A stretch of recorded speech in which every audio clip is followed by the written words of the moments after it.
Hi everybody, my name is Mr. Geschke and I work at the Board of Education office. I am the Director of Instruction for the district and it's my pleasure to be able to read to you a chapter from the Pet War.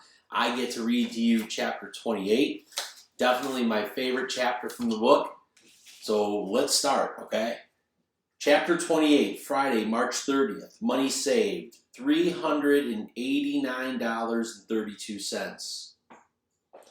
It was pretty late that night when I sat at the kitchen table, my math worksheet spread in front of me. Lexi sat at the table too, doing homework. She had as tall a pile of sheets as I did. I hadn't seen her a lot the last few days, since she was always making signs or buying art stuff. She looked up and saw me staring at her. "A lot of homework?" she asked, pointing to my stack. "Maybe," I replied, waiting for her sneer. "You?" "Too much," she said with a sigh. "Yeah, right," I scoffed. There was no such thing as too much homework for Little Miss Perfect. The more the better. I've been working so hard that I'm way behind in school. I waved at her stack. "Please, you probably get through that in like 10 minutes. "I wish. It's going to take days to catch up. I just hope Mom doesn't see my grades before tomorrow." Mom might be checking progress book.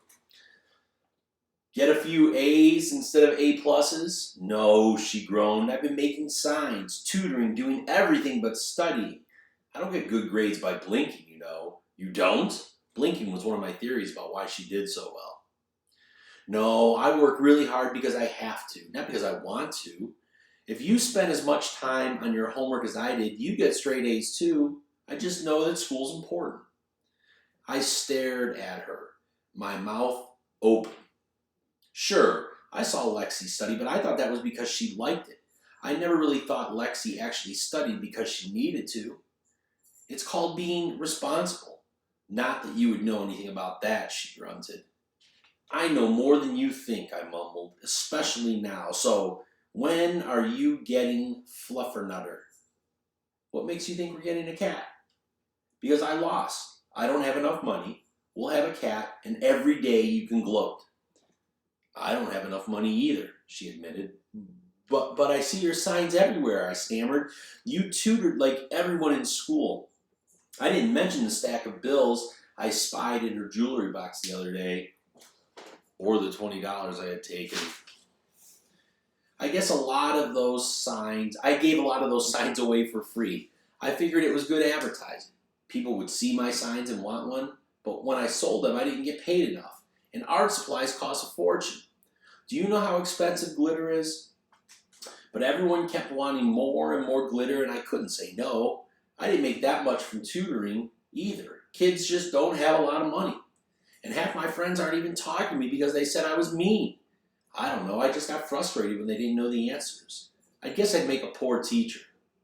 "Well, you make a poor sister, so I suppose that's fitting," I said, smiling.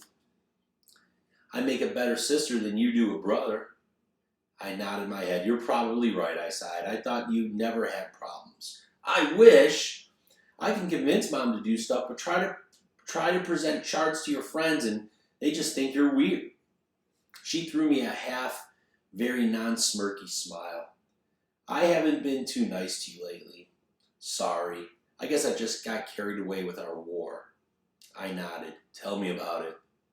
"I can't even count money right. I somehow lost $20, she groaned. "How do you lose $20? I squirmed in my seat a little. "Yeah, that's strange." I looked down at the table. "Then I guess we're not getting a pet." "I guess not. A shame, huh? After all that work, too." And she was right. We were both doing poorly in school. We had both sacrificed a lot. Not having any pet seemed unfair. I mean, I knew cats were stupid and I hated them. But maybe a cat was better than nothing? What's the point of having a war if both sides lose? But I guess in some wars that's how it works. There aren't winners in wars, not really, just one side that does less awful than the other one. "How much did you earn?" I asked.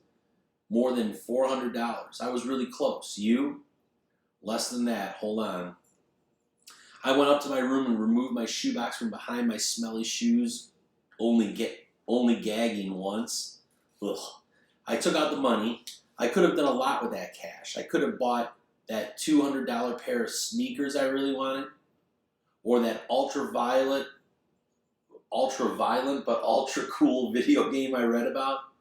I knew I was handing victory to the enemy, but somehow it felt okay. It felt right. Maybe Mom was right. There are more important things to spend money on than sneakers and games. Besides, $20 of it was Lexi's. I had stolen it. There wasn't any other way to put it. But first I counted out the money I owed Mom for her bowls, and her toner, and her pencils, and the other odds and ends I had used, taken, or broken. But there was still a lot of money left for Lexi and her cat, our cat. Here, I said, handing her my money after I came back downstairs. It seems silly for us both to lose. Really? Her eyes grew wider and wider as she looked at the money. But this is way too much. I shrugged. Well, not all of it is mine. Remember that $20 you lost? I took it. I don't know why I did. I just got carried away, too. I wanted to see how close you were, and it just sort of happened. I wanted to win so badly. Lexi nodded. I looked for your money once. I wanted to know how close you were, too, but I couldn't find your loot, and I didn't want to look in your closet. Your sneakers really smell.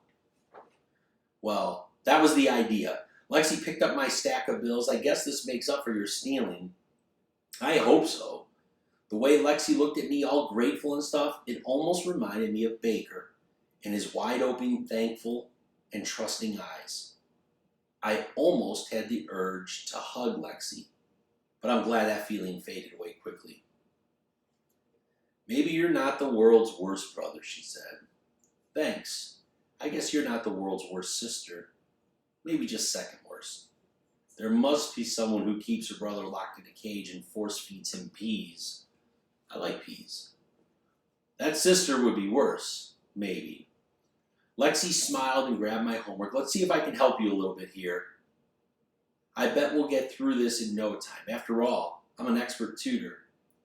But what about your homework, I asked. I'll get to it.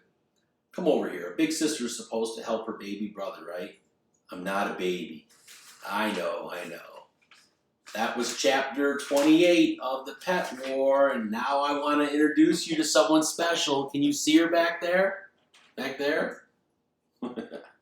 This is Honey. Honey is our puppy. We just got her a few months ago, I think. And this is my daughter, Sydney.